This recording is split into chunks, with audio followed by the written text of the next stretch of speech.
Eh, bueno, primero queremos darle unas noticias. En la Semana Santa no vamos a tener sesión jueves santo, pero el siguiente jueves tenemos programada una charla, pero el conferencista, que es un tema además muy interesante sobre arqueoastrología en El Salvador, él solo puede los miércoles, ¿cierto?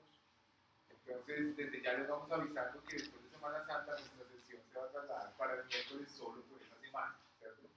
Les vamos a recordar el otro jueves y les vamos a poner la información en las redes, pero para que vayamos sabiendo que esta semana vamos a tener la charla este miércoles. Bueno, la noche de hoy tenemos el agrado de contar con Álvaro Daniel Suárez. Álvaro Daniel Suárez es geólogo de aquí de la Universidad Nacional, está por graduarse, ya terminó sus materias, su trabajo de grado, que es precisamente los resultados de ese trabajo que nos va a presentar hoy. Álvaro Daniel Suárez también es ingeniero civil de la Universidad Antonio Nariño, graduado en el 2011 y pertenece al grupo de ciencias planetarias y astrobiología Titán, un grupo recientemente, digamos, recién creado en la facultad, que cuenta con bastantes ya miembros, profesores y estudiantes, y entonces para nosotros pues, es un verdadero placer tener a Daniel aquí para hablarnos sobre cráteres de impacto en el sistema solar en la noche de hoy. No, buenas noches. Como el profe le dijo, mi charla se llama Cráteres de impacto del sistema solar. Es un complemento que realicé a mi tesis de grado. Mi tesis de grado estuvo más enfocada en 6 cráteres de impacto, 2 cráteres de impacto acá en la Tierra, 2 cráteres de impacto en Mercurio y 2 cráteres de impacto en Marte. ¿Qué fue lo que realicé en esta tesis de grado? Lo que hice fue caracterizar el material de eyección, o sea, el material que es expulsado en el momento del impacto. ¿Sí? Primero les voy a dar unas nociones básicas de qué son cráteres de impacto. Después vamos a hacer un pequeño recorrido por algunos cuerpos del sistema solar donde vemos unos cráteres de impacto muy característicos. Después les mostraré algo de mi tesis de grado. Después les mostraré por qué debemos o por qué se estudian los cráteres de impacto. Y posteriormente les voy a mostrar unas simulaciones que se están haciendo en este momento sobre cráteres de impacto. Entonces la primera pregunta es, ¿qué son los cráteres de impacto? La definición más básica que nosotros encontramos en todo lado es una cavidad generada por un meteorito. Pero en el desarrollo de la charla vamos a ir viendo que esto no es así tan sencillo, o sea, no es solo ver que tenemos una cavidad y lo podemos caracterizar y definir como un cráter de impacto. Entonces, por ejemplo, tenemos esta estructura acá, muy bien definida, en el desierto del Sahara. ¿Ustedes qué creen? ¿Qué puede ser un cráter de impacto? Al principio se definió como un cráter de impacto, pero este es una estructura similar a un cráter de impacto. ¿Qué es lo que pasa? Esto es lo que se llama un domo. Un domo son la ubicación de las rocas sedimentarias, se pliegan por tectonismo y después se erosiona posteriormente la parte más alta del domo, generando estas figuras. Y lo que nos hace confundir posteriormente creyendo que es un cráter de impacto. Lo mismo puede suceder, pero en el sentido contrario, en vez de generarse un domo, se genera una cubeta, se erosiona el centro y se generan estas mismas figuras concéntricas. Entonces, esto lo podemos confundir con un cráter de impacto. Esta estructura, ¿qué creen? ¿Que es un cráter de impacto?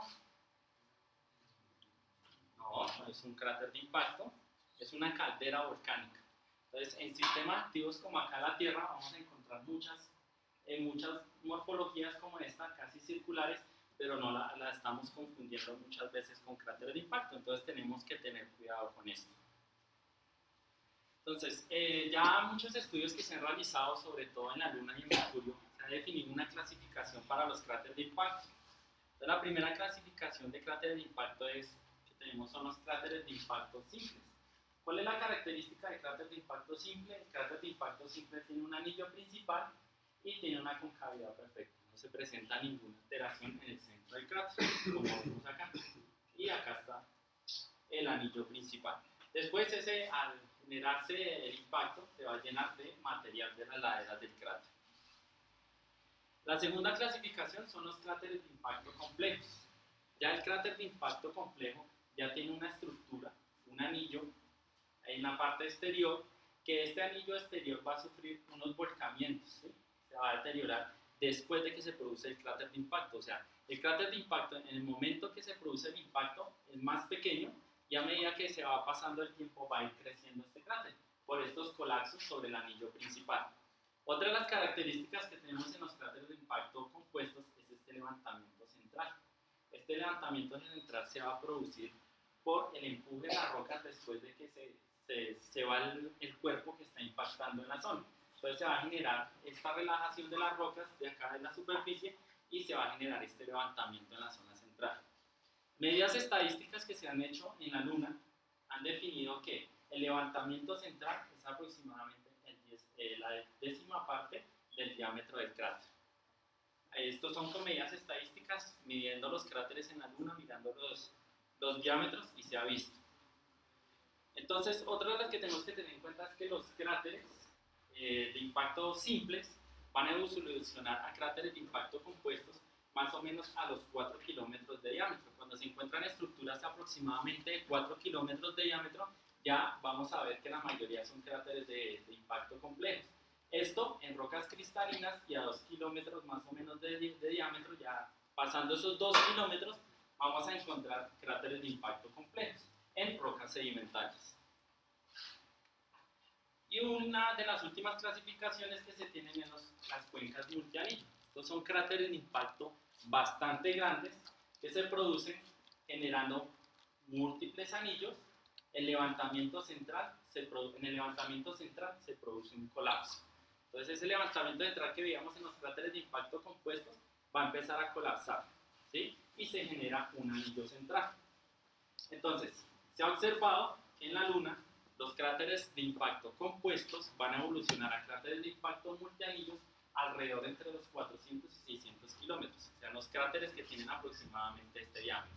Allá evolucionan a cuencas multianillo o cráteres de impacto multianillo. Ya tenemos la caracterización de los principales cráteres de impacto. Ahora vamos a mirar cómo se forma un cráter de impacto. Entonces, tanto para los cráteres de impacto simple y compuestos, hay unas formas en las que evoluciona la cuenca o el cráter de impacto. Acá en la primera etapa que tenemos los cráteres de impacto simples, la primera etapa es la zona de contacto y compresión. En esta primera etapa es cuando cae el meteorito y hace contacto directo con alguna superficie. Ya en la segunda etapa, en la etapa de finalización del contacto y compresión, ¿qué es lo que vamos a tener? El meteorito se desintegra totalmente, ¿sí? Se dispersa, se pierde gran parte en vaporizado por las grandes presiones y temperaturas que se generan y se va a empezar a generar la primera cavidad. Se empieza a generar la primera parte que se llama el manto de eyección, que es todo este material que va a ser expulsado. La gran energía que se desencadena en este momento empieza a generar un empuje de material hacia estas zonas. Todas las rocas de superficie van a ir empujándose y las ondas de choque van a ir viajando. En la parte de excavación ya la cortina de eyección se hace más grande y las líneas de empuje de material se van extendiendo cada vez más. Hay otra etapa que es la etapa de finalización de excavación, cuando ya estas ondas de choque paran, cuando esta excavación ya llegó a su máximo límite y se va a generar entonces a empezar a depositar ese manto de eyección. Después viene la etapa de modificación. Entonces, hasta este momento tenemos el verdadero diámetro del cráter. Ya después en la etapa de modificación, ¿qué es lo que pasa? El anillo principal va a empezar a perder material, va a empezar a colapsar hacia el centro del cráter. Entonces el cráter va a empezar a crecer un poco más. Todo este material que se encuentra acá va a empezar a caer hacia la parte central del cráter. Ya posteriormente a esto, cuando ya se relaja todo el terreno, entonces ¿qué vamos a tener? Que las rocas se van a empezar a fracturar, se empiezan a ver las fracturas en las partes más bajas que no fueron afectadas directamente por el cráter de impacto. Y finalmente tenemos el cráter final, que ya está compuesto. Esta zona de acá es la sedimentación de todo este material que cae de las laderas del cráter.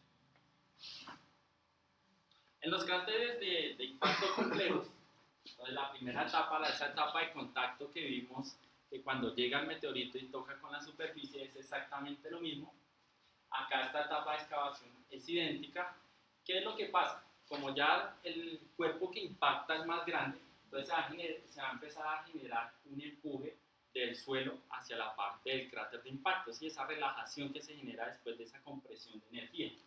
y se empieza a generar ese levantamiento central, como lo vemos acá. Entonces ya se genera este levantamiento central y como el cráter de impacto es de gran diámetro y esto tiene bastante altura, entonces empiezan a haber unas zonas de colapso, ¿sí?, en los bordes del cráter.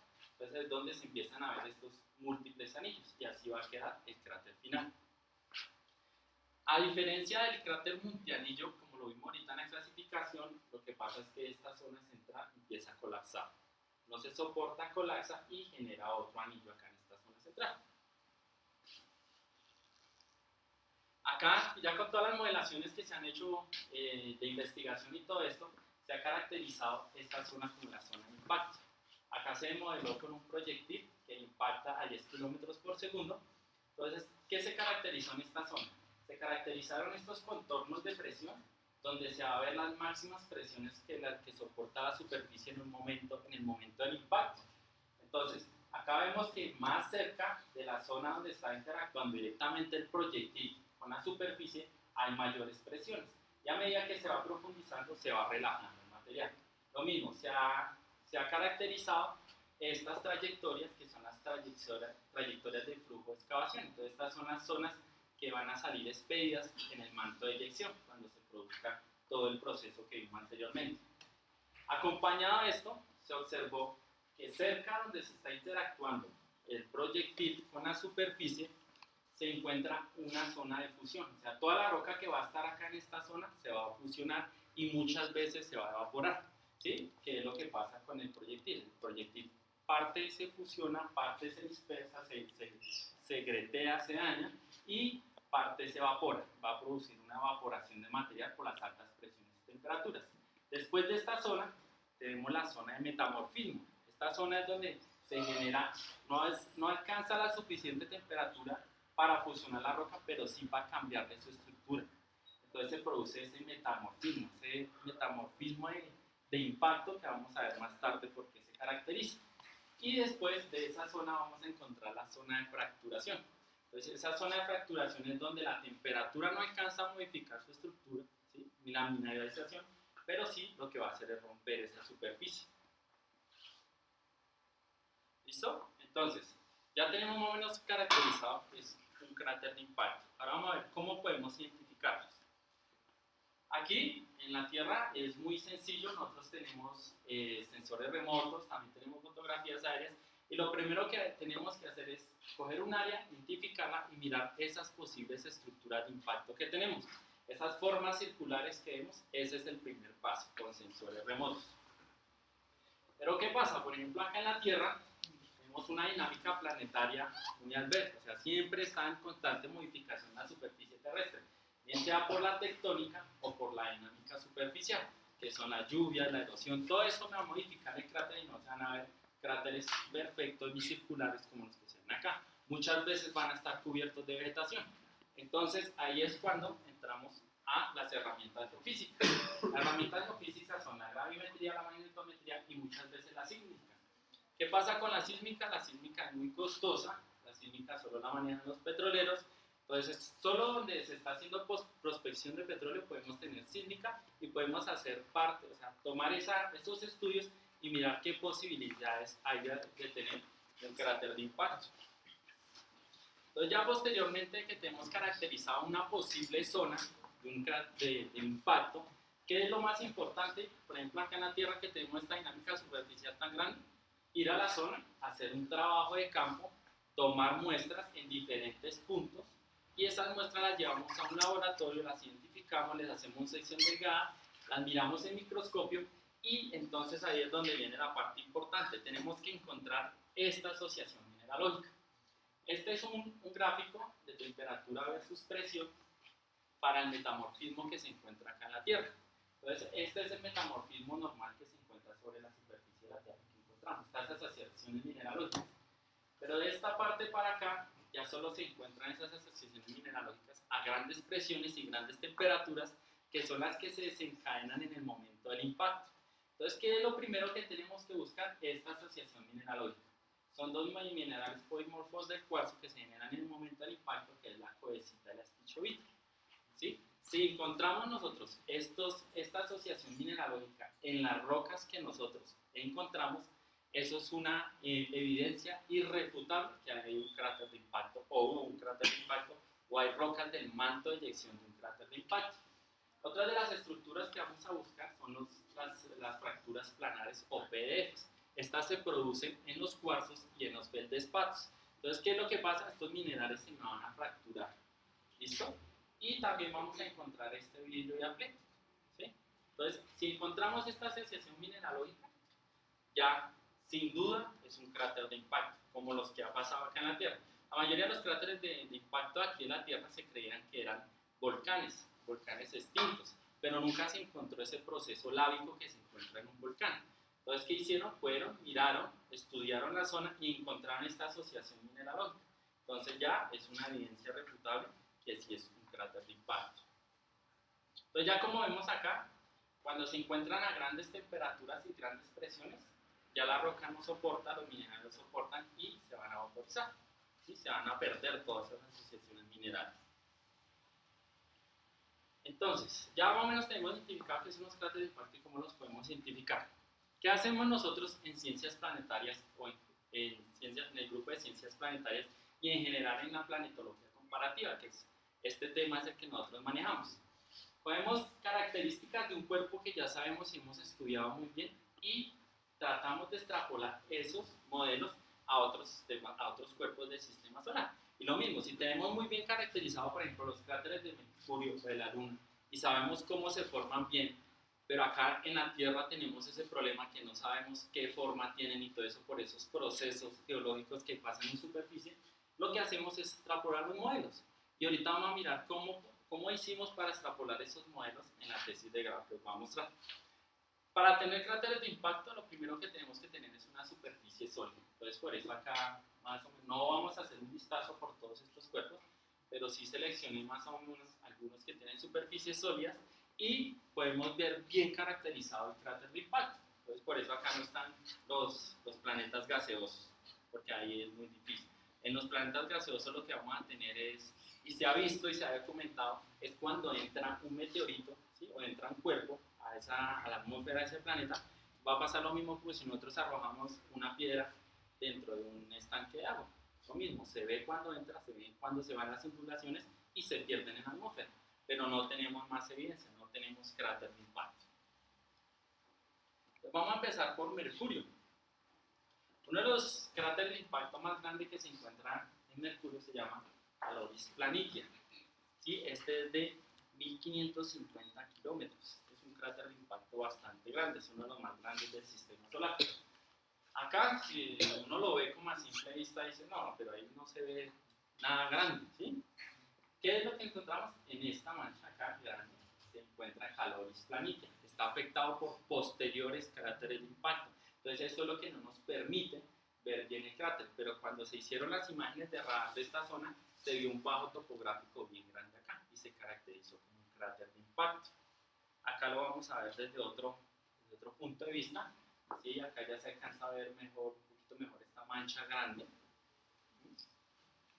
Y ahora, como para contextualizar un poquito y como llevarnos una idea más o menos el diámetro de estos cráteres de impacto, imaginémonos que tenemos aquí a Colombia. Entonces tenemos aquí Colombia y queremos mirar cómo sería Caloris Planitia en Colombia.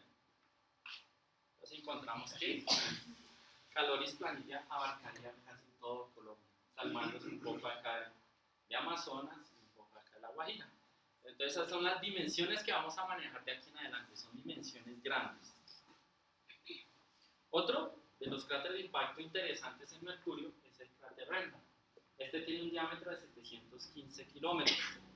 Este lo interesante es un cráter de impacto multianillo, ¿sí? Se caracteriza como un cráter de impacto multianillo, pero este cráter de impacto tiene en su anillo central una zona muy plana. ¿Sí? Todo esto se hizo raro porque en la mayoría de casos es muy rugosa, muy montañosa. Entonces, al realizar más estudios, se encontró que en el centro de este cráter de impacto, cuando hubo en el momento del impacto, se generó un vulcanismo. Entonces el vulcanismo se generó ese magma lleno, entonces salió a superficie y rellenó toda la zona central del cráter de impacto. ¿Esto cómo se puede evidenciar? Si ustedes ven acá en el centro, se ven acá hartas cicatrices, ¿sí? Se ven unas partes que se ven como venas y las otras se ven como unos canales acá. Entonces se identificó que en esta zona, cuando se estaba enfriando la lava, se generaban contracciones y dilataciones, ¿sí? Que me permitían que en el momento de la contracción se me generaran estas venas. Y en el momento de la dilatación se estira el material y me generará estos canales, ¿sí? Acá también podemos ver que después del cráter fue afectado por cráteres posteriores, ¿sí? Está muy afectado. Pues pasamos a Venus. Venus, esta no es, ya todos sabemos, esta no es la imagen así visible de Venus, esta es una imagen de radar. Por su densa atmósfera, Venus no nos deja ver su superficie muy fácilmente. Y acá en Venus tenemos un cráter de impacto también de 280 kilómetros de diámetro, se llama el cráter de impacto Mir. Entonces, ¿qué podemos ver acá? Él también tiene este cráter de impacto tiene un anillo exterior y otro anillo interior. Acá también se observó que en el momento del impacto se adelgazó, o sea, se adelgazó tanto la corteza en el momento del impacto que generó vulcanismo que llena esta zona. Las rayas que se ven acá es por el procesamiento de las imágenes satelitales, no, las imágenes de radar no tienen nada que ver con esa parte. Entonces ya llegamos a la Tierra. La Tierra hay una gran cantidad de cráteres de impacto y los que están caracterizados están todos sobre los continentes. Sobre el mar es muy complicado. Ahorita vamos a hablar un poquito del cráter de impacto de Chicxulub, que es un cráter de impacto muy famoso, pero vamos a mirar cómo se comporta este cráter. En la Tierra tenemos una gran distribución de cráteres de impacto. Acá tenemos gran cantidad, sobre todo los que más se estudian y los que más tienen caracterizados cráteres de impacto es en la parte de Estados Unidos y Canadá, en Europa también una gran cantidad, en la parte de Rusia, en India también hay uno. Acá en Sudamérica hay varios importantes de gran diámetro también, y por acá en Colombia no. ¿Por qué? ¿Será que no los hay? Posiblemente, pero no los hemos estudiado. Y sabemos que, por ejemplo, en esas zonas, nosotros tenemos unas zonas muy montañosas, muy difícil por esa dinámica, ¿sí? Por esa orogénesis que se produce, que se vean a simple vista. Pero tenemos una zona selvática muy grande que posiblemente podemos tener un cráter de impacto. Ahorita más adelante vamos a ver en qué zona. Entonces, uno de los más grandes y más importantes es este cráter de impacto, que se encuentra es más grande que el de Chicxulub, que fue una de las teorías que dice que extinguió a los dinosaurios, se encuentra en Sudáfrica. ¿Sí? Este cráter de impacto tiene un diámetro de entre 160 y 400 kilómetros. ¿Por qué más o menos se le da ese intervalo de diámetro? Lo que pasa es que el cráter de impacto es muy antiguo, es de aproximadamente 2020 millones de años en el arcaico, en las primeras etapas de la Tierra. Entonces, este cráter de impacto ha sufrido mucha modificación, mucha erosión, mucho tectonismo. Entonces, no se ha podido identificar bien cuál es el verdadero diámetro de este cráter de impacto, pero es uno de los más importantes y es el más grande que se encuentra en la Tierra. Este es otro que encontramos en Canadá, se llama el cráter de impacto de Manicouagan, es de 100 kilómetros, ¿sí? Se dice que el cuerpo que generó este cráter de impacto es de 5 kilómetros, ¿sí? 5 kilómetros de diámetro del meteorito, y este fue datado aproximadamente en 214 millones de años, en el Triásico. A este cráter de impacto, también igual que al de Chicxulub, se le asocia una extinción, pero como fue una extinción menor, entonces no se volvió famoso. Después pasamos a la Luna. Nosotros miramos a la Luna con un telescopio, vamos a ver que está totalmente llena de cráteres de impacto, pero uno de los más importantes es la cuenca Aitken, que tiene 2.500 kilómetros. Esta está al otro lado de la Luna. Si vemos acá una imagen de radar, esto es un mapa topográfico que se hizo de la Luna, vemos que por todo lado está lleno, ¿sí? Gracias a él, este es nuestro escudo, uno de nuestros escudos, que absorbe todos esos posibles proyectiles que vienen hacia acá, y esta es la cuenca Aitken. Este es un bajo topográfico que se encuentra en la Luna. Entonces, este bajo topográfico se caracterizó como la cuenca Aitken, de 2.500 kilómetros. Ya llegando a Marte, entonces en Marte tenemos a Elias Planitia. Elias Planitia es esta gran sombra que se ve acá.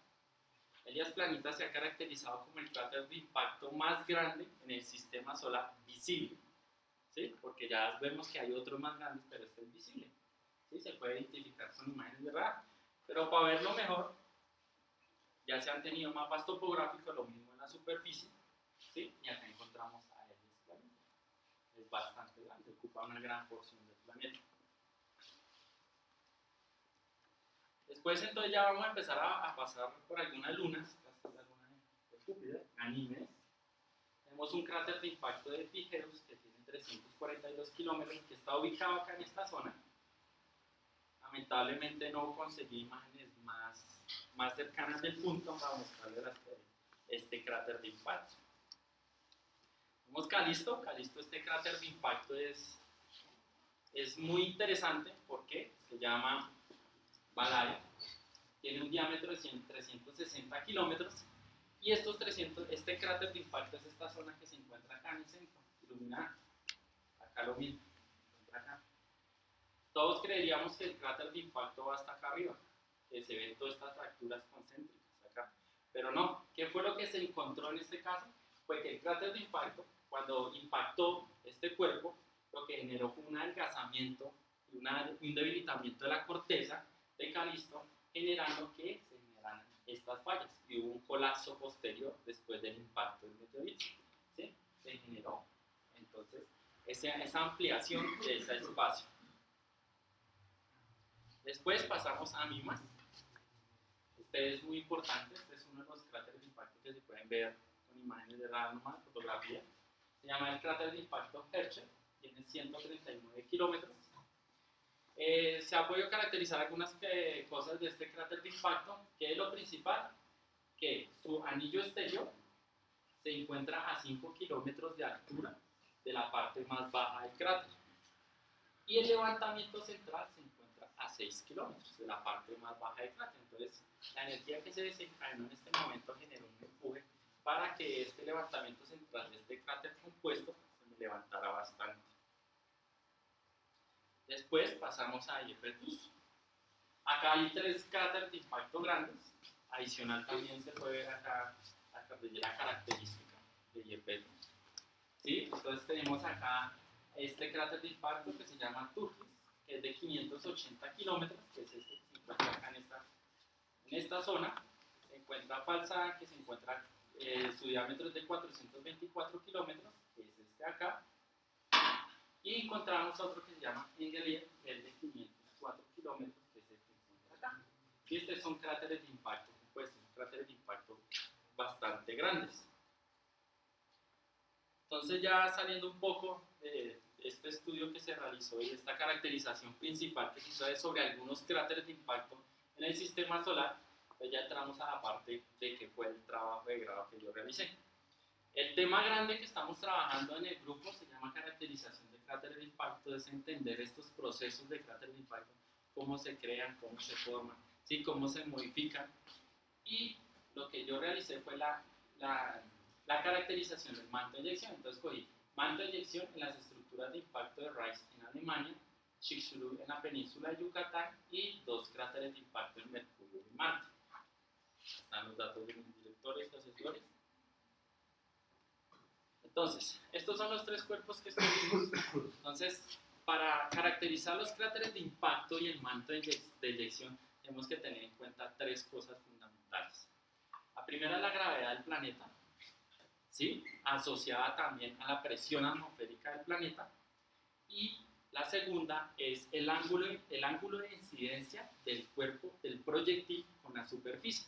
O sea, no es lo mismo que yo tenga un proyectil que va a caer perpendicular sobre una superficie, no se me va a generar un cráter igual que si tiene algún ángulo de incidencia. Entonces tenemos que tener en cuenta eso. La otra cosa que tenemos que tener en cuenta es los materiales que interactúan. ¿Cuál es la composición del meteorito? ¿Sí? Y cuál es la composición de la superficie. ¿Sí? Dependiendo de esto, entonces ya podemos hablar de ciertos parámetros. Entonces, el cráter de impacto de Chicxulub. El cráter de impacto de Chicxulub es el de que todo el mundo habla, que todo el mundo sabe. Entonces, el cráter de impacto de Chicxulub no se pudo descubrir a simple vista desde el principio. El cráter de impacto de Chicxulub, sus primeros estudios fueron realizados por la petrolera mexicana Pemex. Entonces, ellos, ¿qué estaban haciendo en la zona? Estaban haciendo una prospección, estaban buscando si en la zona había posiblemente petróleo. Entonces, unos 2 geofísicos de la compañía se encontraron con estas anomalías, se encontraron con unas anomalías concéntricas. Bueno, ellos dijeron, puede haber una estructura circular ahí en la zona, pero los estudios quedaron hasta ahí, no se había tomado en cuenta nada más del cráter de impacto. Posteriormente, la doctora Adriana Ocampo, que es colombiana, que está en la NASA, ella hizo toda la caracterización del cráter de impacto, desde la zona donde impactó, ¿sí?, hasta su material de eyección. Ella todo su trabajo de doctorado lo realizó acá, en el cráter de impacto de Chicxulub, en la península de México. Entonces, si vemos acá a simple vista, no se ve ningún rasgo posible, nada. Las primeras evidencias que se encontraron fueron unos cenotes que se alineaban con una forma acá radial. Los cenotes son estas cavidades kársticas que se generan por la dilución de rocas calcáreas, ¿sí? Entonces se generan estos cenotes. ¿Y qué fue? O sea, lo que encontró ella fue que todos estos cenotes se ubicaban acá, en el radio, una gran cantidad de cenotes. Entonces esa fue una de las primeras ideas por las cuales ella dijo, ahí posiblemente pueda haber algo. ¿Qué encontramos? El diámetro del cráter, muchos dicen que está entre 250 y 250 kilómetros. ¿Qué es lo que pasa? ¿Qué es lo que nosotros vimos anteriormente? Que el cráter de impacto principal es más pequeñito que el secundario después de las modificaciones. Entonces, más o menos se ha dicho que el cráter de impacto es de 150 kilómetros. El diámetro del cráter de impacto. Y el manto de eyección, se ha encontrado manto de eyección a 360 kilómetros en una isla que se encuentra acá en esta parte baja, que se llama la isla Albión. Entonces, ahí en la isla Albión se caracterizó todo ese material de eyección. Entonces, a 360 kilómetros encontramos una capa de roca característica de ese manto de eyección de 15 metros de altura. Entonces, podemos imaginarnos la dimensión, la cantidad de material que salió en el momento del impacto. Si a 360 kilómetros del anillo exterior encontramos una capa de roca de 15 metros de altura. Esos 15 metros de altura tienen minerales característicos de una zona de impacto, tienen esas asociaciones mineralógicas que vimos antes. Entonces acá encontramos, ya en una imagen de radar, ya vemos acá un bajo topográfico en esta zona, que es la que nos va a caracterizar ese anillo exterior del cráter de impacto de Chicxulub. ¿Qué más podemos decir del manto de eyección? Hasta el momento nada más, se sabe lo de la formación Albión, el espesor, se encontraron rocas características del manto de eyección, se encontraron otras rocas que se llaman rocas por sedimentación balística. ¿Qué es lo que pasa? Tenemos una roca y a esta roca le caen otras partículas y lo que van a hacer es penetrar directamente. Entonces se van a ver esas huellas de penetración, que más adelante vamos a ver con qué lo podemos comparar. Posteriormente, entonces, también trabajamos el cráter de impacto de Rice. Ahorita les cuento la anécdota porque este cráter de impacto. Entonces, el cráter de impacto de Rice se encuentra en el estado de Wyoming. La ciudad está construida dentro del cráter de impacto. Acá sí, más o menos podemos ver, acá se encuentra como una sombra, acá se encuentra otra, que nos va a decir que ese es el anillo exterior del cráter. ¿Sí? Acá una imagen más lejana, acá se ve Alemania, donde se encuentra el cráter de impacto. Entonces, ya este cráter de impacto también está altamente estudiado, ¿sí? Se ha caracterizado muy bien su composición, se ha caracterizado muy bien hacia dónde se dirigió su manto de eyección. Entonces, en el cráter de impacto de Rice tenemos que es un diámetro de 24 kilómetros, este radio principal. Y todo esto que vemos acá en rosadito es hacia dónde se dirigió o cómo está distribuido su manto de eyección. Su manto de eyección, la mayoría del manto de eyección se dispuso hacia esta zona. Entonces, lo que nos indica que posiblemente la incidencia del impacto fue de esta zona hacia acá, ¿sí? Con la distribución del manto de eyección. En algunas zonas de acá, más alejadas del cráter, se encuentran espesores de rocas características que allá la llaman la Bunde-Brecha, se llama así, que se encuentran espesores de 5 metros, ¿sí? A más o menos unos 50 kilómetros del anillo principal del cráter de impacto. Esta vez, ahora sí, ¿por qué estudiamos el cráter de impacto de Rice? Afortunadamente un profesor del departamento de geociencias fue allá a Alemania y le dio por meterse al bolsillo una roca allá. Ustedes saben que en muchos de los países que tienen bien sus normas y todo esto, sus leyes, esto es prohibido, traerse muestras de otros lados. Pero el profesor, gracias a él, pude realizar mi tesis, este trajo esta roca. ¿Sí? Entonces por eso, y en el departamento tenemos un problema y el geólogo tiene un problema muy grande. Si nosotros no tenemos una muestra en la mano, un pedazo de roca en la mano, nosotros no somos geólogos. Entonces nosotros todo nos toca con muestra, o si no, no nos van a creer nada. Y esto fue para la mayoría de los geólogos lo bonito de mi tesis, ¿sí? Haber tenido una roca diferente. Esta es la primera roca de impacto que tenemos en el departamento. Entonces es una de las rocas que ahorita se cuidan como la niña bonita, porque es muy importante y es solo un pedacito que tenemos.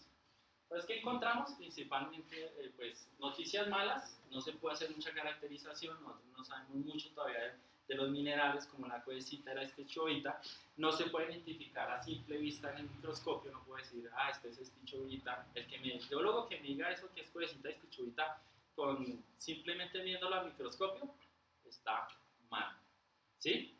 Muchos profesores ya se ha demostrado que se tiene que sacar es por composición, ¿sí? Toca hacerle geoquímica a la roca. ¿Qué encontramos? En esta roca lo que encontramos sí fue el vidrio diapléctico, se ve muy bien, porque acá en esta zona no se alcanza a ver, y se encontró mucha influsión de carbonato. ¿Por qué el carbonato? Porque el meteorito en el momento del impacto se cayó en una plataforma carbonatada, o sea, estaba dentro del mar esta zona, ¿sí? Nosotros acá en el departamento estamos muy felices y muy contentos de que veamos esta roca. Pero allá en Nordingen, si van, hasta piletas están construidas de palo. Todos los pilares, las puertas, los marcos de las puertas. Entonces, para que se den cuenta cómo son las cosas cuando uno no tiene toda la facilidad para llegar a eso. Bueno, ya nos salimos de la Tierra y nos vamos para Mercurio. Entonces, tratamos de escoger cráteres de impacto que fueran diferentes en cierto sentido. Entonces, el principal que cogimos acá en Mercurio fue la Rocha, ¿sí? La Rocha es un cráter de impacto de aproximadamente 200 kilómetros. ¿Por qué aproximadamente? Porque si tenemos este cráter acá, podemos ver que no es totalmente circular, tiene una unicidad, es ovalado hacia este lado. ¿Sí lo ven? Está ovalado.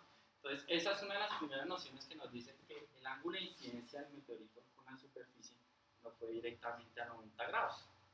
¿Qué fue otra de las características que vimos? Vimos estas líneas acá, radiales. Entonces lo que nos indicó fue que todo su material de eyección se fue hacia esta zona, ¿sí? Si vemos hacia esta zona no hay nada. También vimos que hay una zona de colapso posterior que se pudo haber producido por debilitamiento, ¿sí? Entonces, ¿qué es lo importante de acá?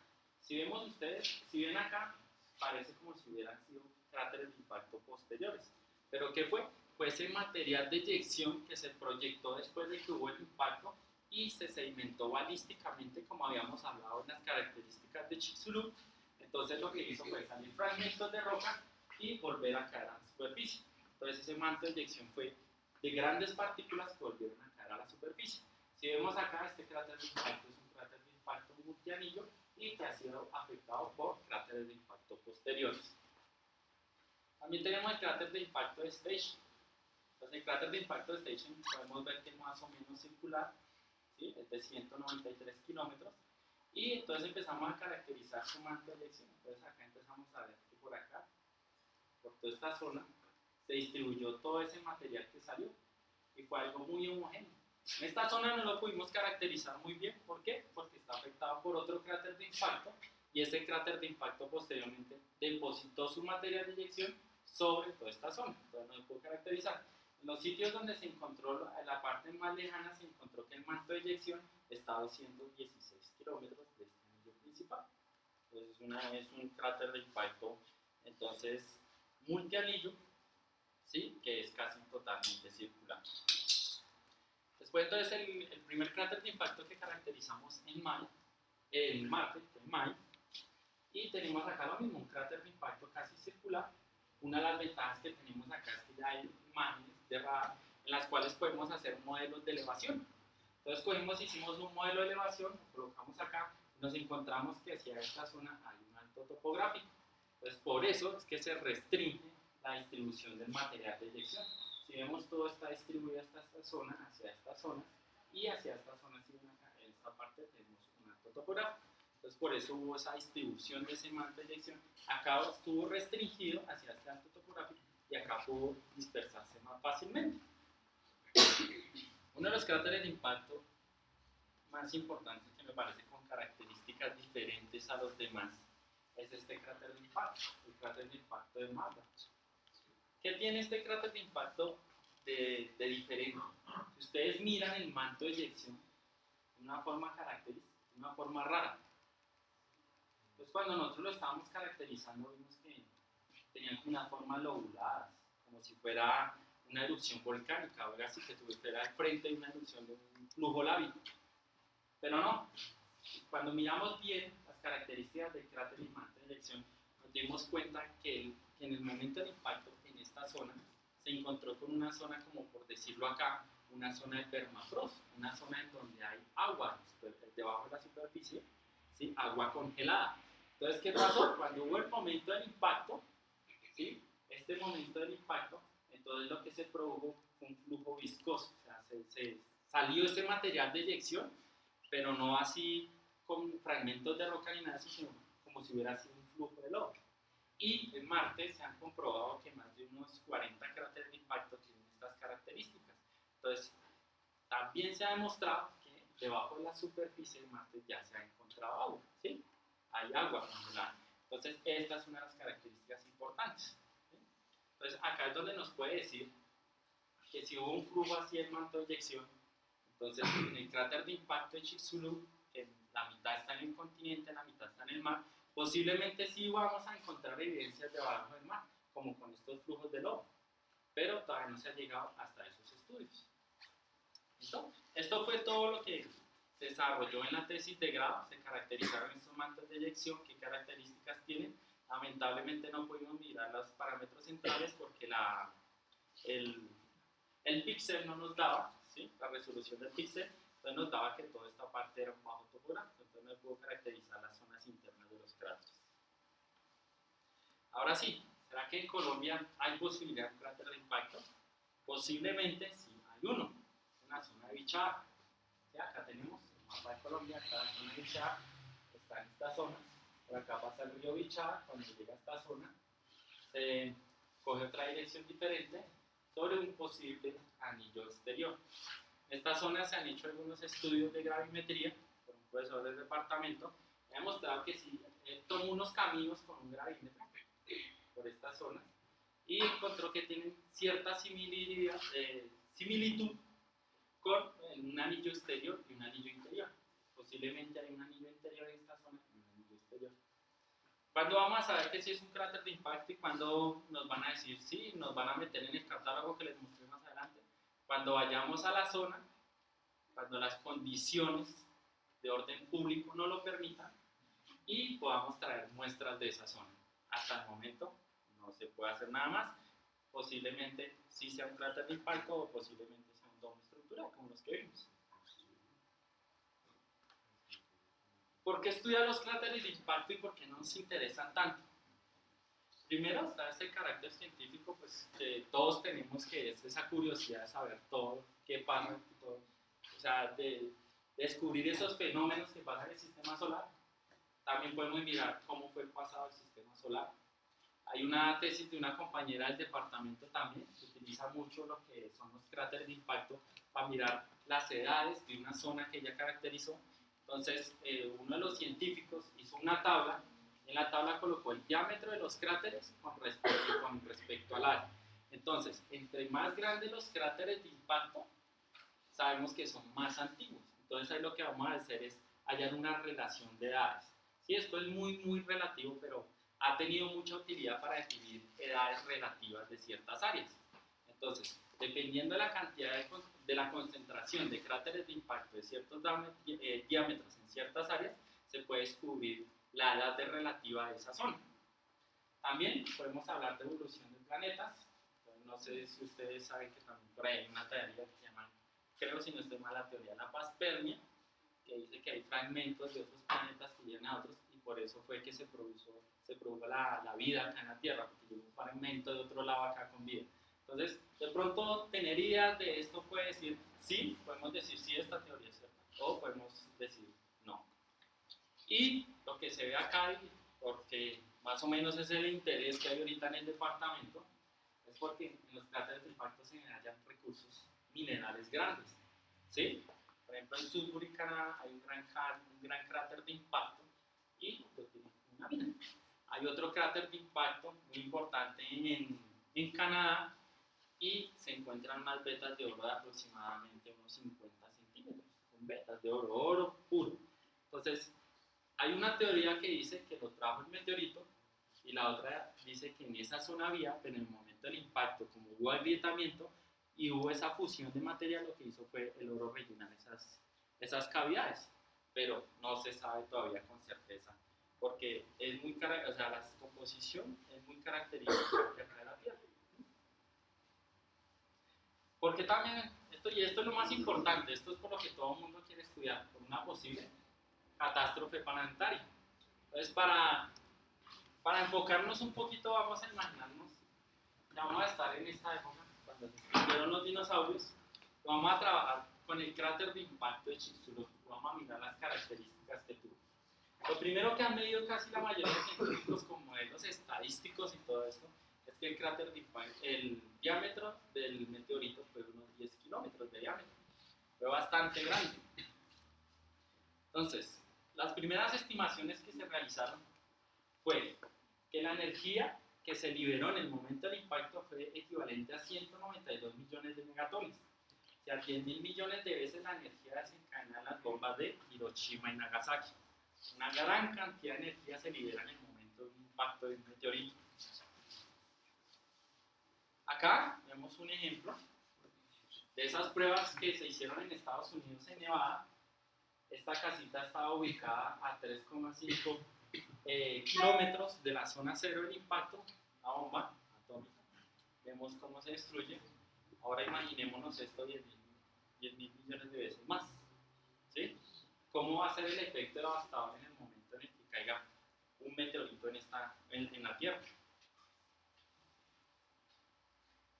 Ahora, si por ejemplo, como se ve en Chicxulub, la mitad del impacto fue en el continente, la mitad en el mar, otro de los efectos grandes va a ser los tsunamis. Entonces, los tsunamis van a afectar casi toda la parte de las costas contiguas al impacto, a haber grandes olas. Se ha demostrado acá en la Tierra que los sismos tienen esa propiedad de activar o desactivar la actividad volcánica dentro de un volcán. ¿Sí? O sea, en los sismos que han ocurrido acá en la Tierra se ha demostrado que cuando llega la onda sísmica a un cráter, a un volcán, ¿sí? Adentro de la cámara magmática, pueden activarlo o desactivar ese energía. ¿Sí? Entonces, en el momento en que caiga un meteorito, toda esa energía desencadenada, ¿sí? Va a producir que también se produzca un vulcanismo. Entonces, una de las teorías que dice que cuando cayó el meteorito en la península de Yucatán, entonces también hubo una gran actividad volcánica en la parte posterior de la Tierra. ¿Sí? Esta es otra de las teorías que se manejan. Entonces, estimaciones que se han hecho en el cráter, ¿sí? Es que se expulsó 1,35 por 10 a la 17 kilogramos de material a la atmósfera. Este fue el material que salió del cráter, de la superficie, y fue expulsado a la atmósfera. Entonces imagínense toda esta cantidad de material y polvo sobre nuestra atmósfera, cuáles son los efectos que podría desencadenar.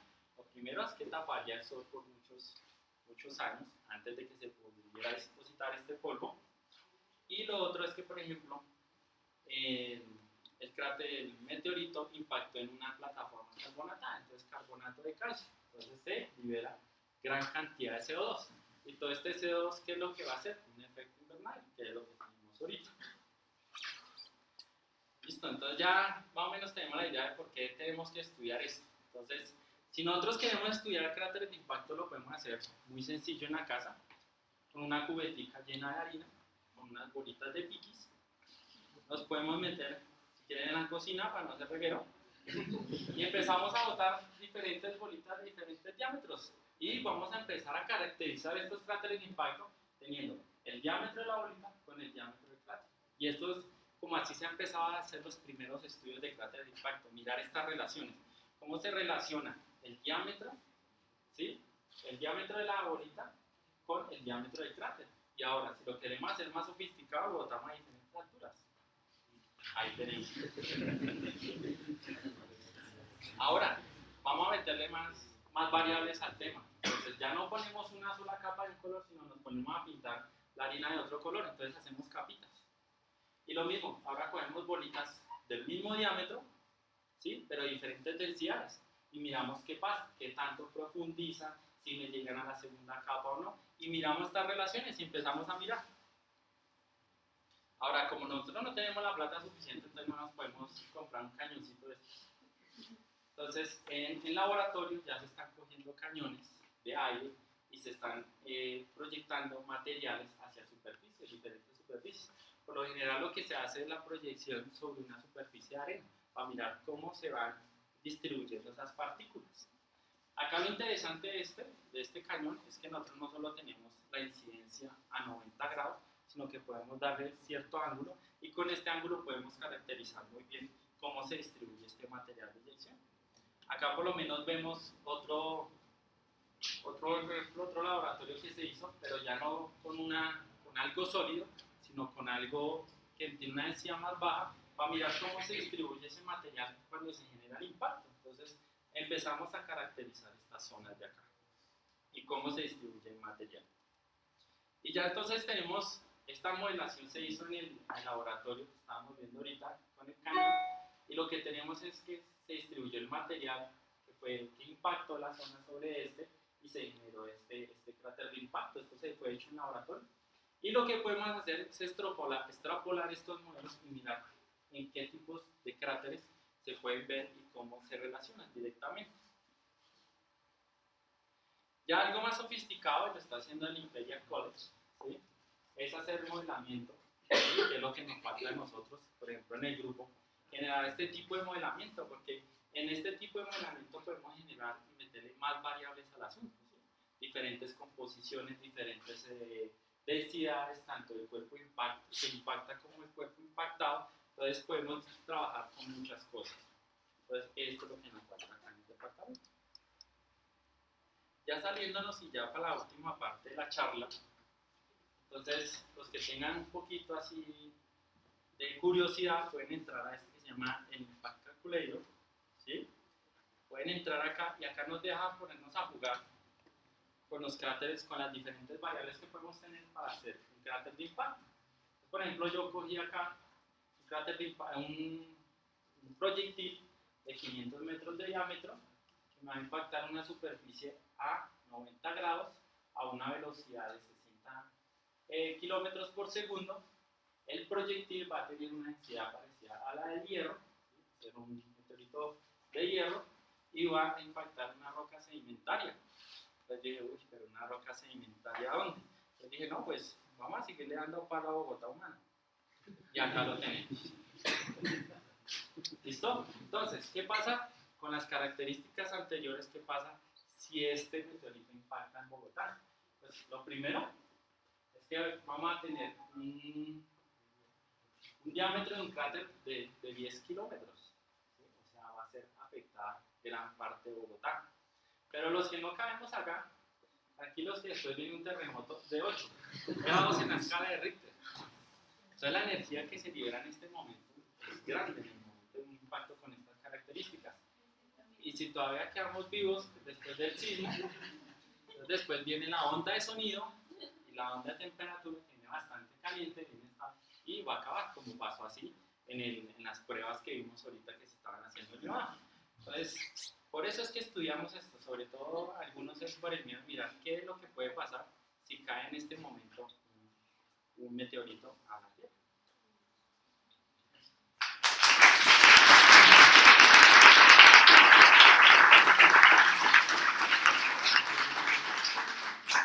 Bueno, gracias a Álvaro. ¿Tienen preguntas?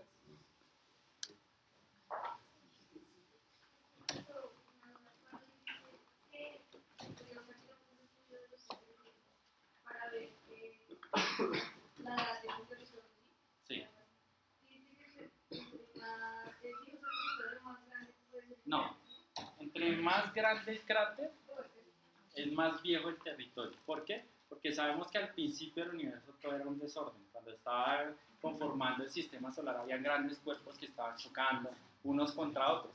Entonces, había grandes cuerpos, mientras que, por ejemplo, los planetas empezaban a barrer esa órbita y todo eso. Entonces, lo primero que se va a pegar al otro es partículas grandes.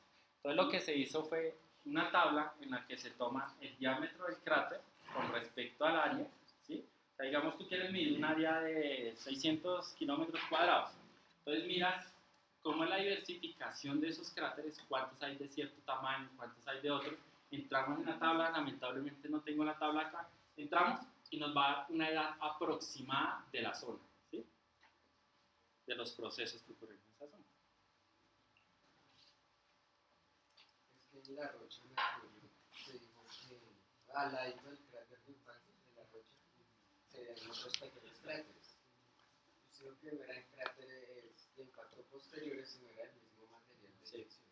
O sea, no todo, ¿no? No, sí. Pero uno cómo diferencia esos cráteres del material de eyección.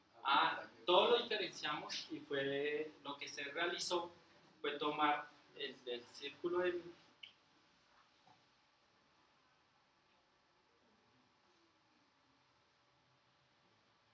tomar acá, mirar, hacer un acercamiento y mirar que acá no tuviera ninguna incidencia de material de eyección en circular, ¿sí? Que todo el material de eyección se genera hacia esta zona, que fuera afectado, ¿sí? Y como lo que vemos también son lineamientos, ¿sí? Que van partículas más grandes a partículas más pequeñas, y como lo que ve acá, un cráter grandecito, otro más pequeño, otro más pequeño, otro más pequeño. Entonces por eso diferenciamos esa zona que no fuera un cráter de impacto diferente y que no fuera, que fuera material del material de eyección. ¿Cómo se diferencia entre los dos cráteres, por ejemplo, el despecho? ¿Qué cráter ha caído primero? ¿Qué cráter se genera primero? Bueno, eso se empieza a mirar con algo que llama y que se utiliza mucho en la parte de sedimentología, de estratigrafía, que son leyes de corte. Entonces, ¿qué es lo primero? Tenemos que mirar cuál es la morfología del cráter. Y por ejemplo, vemos acá que este está siendo afectando al anillo principal de este cráter, ¿sí? O sea, mirar qué afectó primero y qué afectó después, cómo está la disposición del material de eyección. Por ejemplo, si tenemos, digamos, este cráter, no, lo que voy a decir es una suposición, no estoy diciendo que este esté cubriendo, pero digamos que tenemos este cráter de impacto, entonces se va a ver que el material de eyección está encima, o sea, pasa por encima de este cráter, ¿sí? Si este cráter de impacto es después del material de eyección, ¿sí? El cráter va a estar afectando el material de eyección, ¿sí? Eso entonces se mira, es como una ley de corte. Ir mirando qué está encima de qué, ¿sí? Mirando las características de cada zona.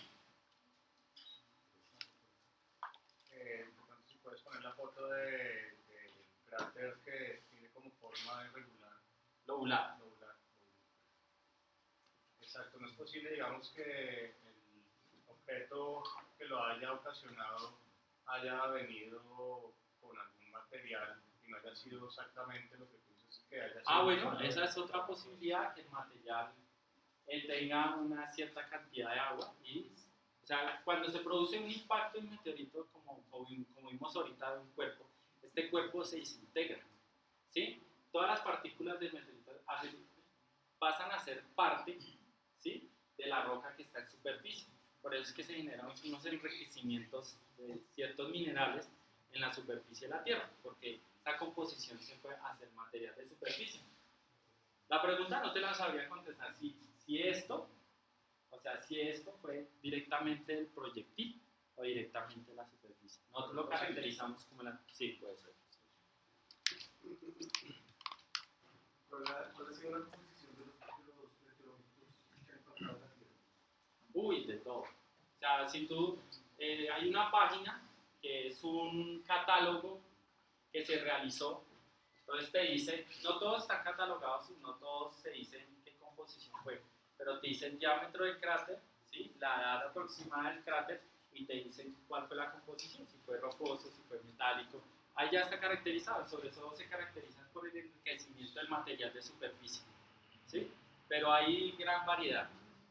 En el caso, por ejemplo, del meteoro sea hierro, y pues como se da el fenómeno de la fragmentación en el momento del impacto, pues se ha rastreado una evidencia de explotación En Sulzburg. de explotación de ese recurso históricamente o prehistóricamente. Sí, claro, o sea, por ejemplo, lo que les comentaba, el cráter de impacto de Sudbury, Canadá, ahí hay una gran explotación, ¿sí? Entonces, todo depende, por ejemplo, en el cráter de impacto de Rice, en Alemania, se encontró cráter de diamante de impacto. Entonces se encontraban pequeñas partículas de diamante de impacto. ¿Y cuál es la característica del diamante de impacto? Que es aproximadamente 28% más duro que el diamante normal. Entonces, al principio se creyó que allá se podía ir a hacer una explotación de diamante, pero se encontró que no, que o sea, son partículas muy pequeñas y muy diseminadas. Entonces, ahorita la mayoría de prospección que se hace es en los cráteres de impacto. Hay minería grande en cráteres de impacto. Yo tengo una pregunta sobre la relación que hay entre el tamaño del hueco Sí. con la edad. Con nada, o sea, tú no, o sea, El más grande se supone que es más antiguo, pero tú no lo puedes definir solo con un cráter.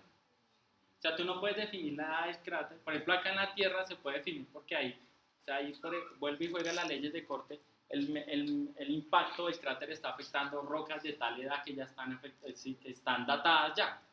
¿Sí? Pero tú, por ejemplo, lo que hizo la compañera en Marte fue tomar la edad para un área.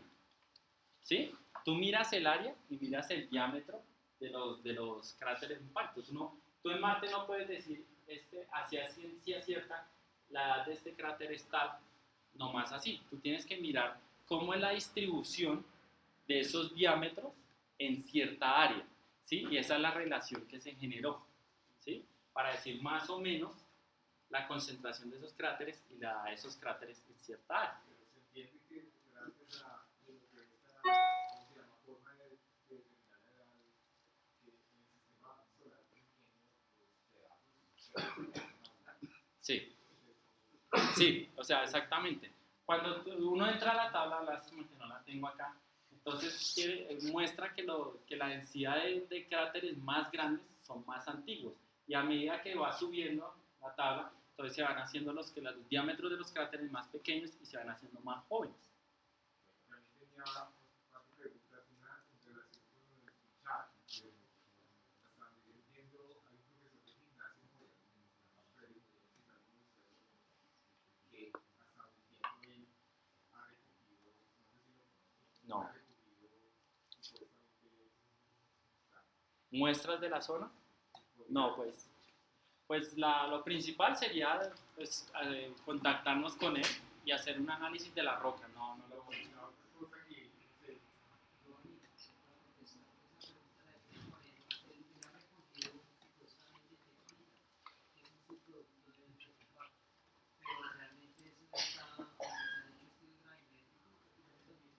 Sí.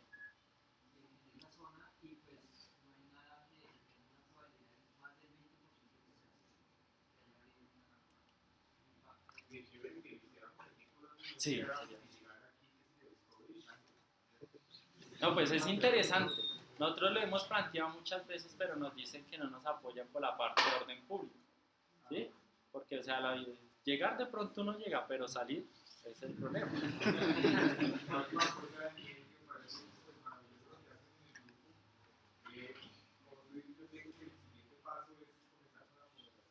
Modelación, sí. Ese ejemplo que muestras de las muñecas está muy interesante. Los enemigos que están aquí pueden buscar, modelar eso. Es que desde lo básico. Una modelación de ese proceso de lanzar las bolitas en la arena. Y eso ya es un primer paso al mínimo. Bastante grande. Acá hemos tenido ciertas restricciones en la universidad, hemos pedido un espacio hemos presentado proyecto para bienestar, hemos solicitado ciertos materiales, no los aprobaron en bienestar, pero no tenemos un espacio donde meter un laboratorio. ¿Sí? Entonces la mayoría de materiales se van a perder, o sea, no se van a perder, sino que no van a tener un espacio donde uno pueda ir a hacer su propio laboratorio, porque esta es la idea, o sea, la idea es empezar con pequeñas cosas, cuando lleguen muestras de meteoritos y todo eso, empezar a caracterizarlos, todo esto, pero sí hemos tenido una cierta restricción acá por los espacios, pero sí ese es el objetivo, hacer una primera modelación, así entre el grupo, entre la gente que se le quiera medir, y posteriormente necesitamos también ayuda porque nosotros como geólogos, poco la programación y eso de la matemática, ¿sí? O sea, nosotros no nos dan esa base grande. Entonces sería también después de hacer esa modelación pequeña con la cajita de arena, posteriormente hacer una modelación computacional y sería algo muy interesante y algo nuevo. Y algo que, por ejemplo, solo lo están haciendo uno o dos países, no se tiene mucha experiencia en eso.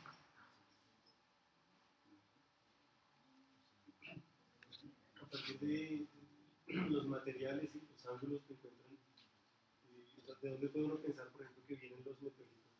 O ¿De dónde viene? Uy, eso sí ya sería como una pregunta para un físico, ¿no? Porque nosotros, lo que yo sé, es que nosotros sabiendo el ángulo de incidencia, de pronto podemos mirar desde en qué parte entró, qué dirección entró, y ya con dinámica estelar, me imagino, profe, o algo, uno puede generar una trayectoria retrogresiva para mirar de qué parte viene. Ahí sí no sé. No, pero eso ya es más. Sí, estaba pensando, perdón, estaba pensando, pues, lo que usted decía de la teoría de que existiese un trozo que trajera, que contuviera vida. De la Pasper. Pues eso se oye, es fascinante, ¿no? Entonces estaba pensando, ¿de dónde podría provenir ese trozo? ¿No? Sí, allá tocaría como el lamento de trayectorias. Hay una respuesta así como muy global, muy general. La mayor parte de los meteoritos que hasta ahora se han estudiado, que han caído en tierra, que son siéricos, o sea, que son parte del níquel, hierro, la mayor parte son muy cercanos. Estamos hablando de órbitas entre Júpiter y Marte. Entonces, que cinturón de asteroides que vemos ahí, que probablemente fue de un protoplaneta que no se formó o del impacto que sucedió en un planeta que existió allí y prácticamente lo destruyó. Esa es una probabilidad muy grande de que eso sea lo que se llama un meteorito de la Tierra. Los otros tipos de meteoritos que conocemos, que son como más, por decirlo así, más fríos, vienen tal vez del exterior del sistema solar, que es lo que suele suceder con los cometas, ¿no? Que tenemos una composición mucho más, por decirlo así, más gaseosa y fluido, que aún están en frío y que sin embargo cuando llegan y entran a la atmósfera terrestre, los vemos que no alcanzan a impactar la Tierra. Entonces serían los aerogetos como tal, de ese tipo de objetos que no alcanzan a impactar. Se escucha sonda explosiva, mas no encontramos un impacto, que es lo que tal vez sucede en sus búsquedas. Entonces, tal vez esos puedan venir de la nube de ojo del cinturón. De todas formas, como yo lo veo, está en el sistema solar, está lejos de lo que nuestros amigos me enseñaron en primaria con el hipopótamo. Sí. Entonces se mueve, la gente los pita y es una felicidad pintarlos, pero realmente la realidad está lejos. No, no se mueve. Miles de cientos de cuerpos de todos los tamaños, en continua actividad evolutiva, años de esperanza, formando cosas, imagínense 5.000 millones de años de historia. Eso es súper complejo. Han estado desde que nació el sistema solar, están ahí y la Tierra en su órbita se los ha encontrado en todas partes. Es una cosa que vivimos. Yo creo que para todos sería una cosa increíble de experiencia visualizar que vivimos en un montón de piedras. Nosotros realmente entonces, sí, hay varias evidencias de que unos vienen de la nube de oro, de la fuera, pero en general son los residuos de la formación del sistema solar que fue bastante violenta y todo el tiempo que ha pasado. Pero yo sí siento que, sobre todo los niños que vienen, siempre se preguntan con esas cosas, eso de los niños. Y uno a veces de adulto dice,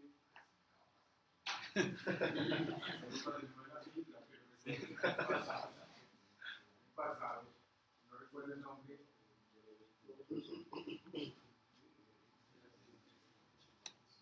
cosa que por más astrónomos pendientes del cosmos, nadie pasó. Puede pasar, no es nada pequeña, puede pasar. Pero es muy interesante la charla de Álvaro, no sé si tienen más comentarios o preguntas. Lamentablemente hoy no tenemos posibilidad de nada. Siempre vamos a tratar de hacerlo, pero no. Y podemos tomar un cafecito que es la cafetería antes de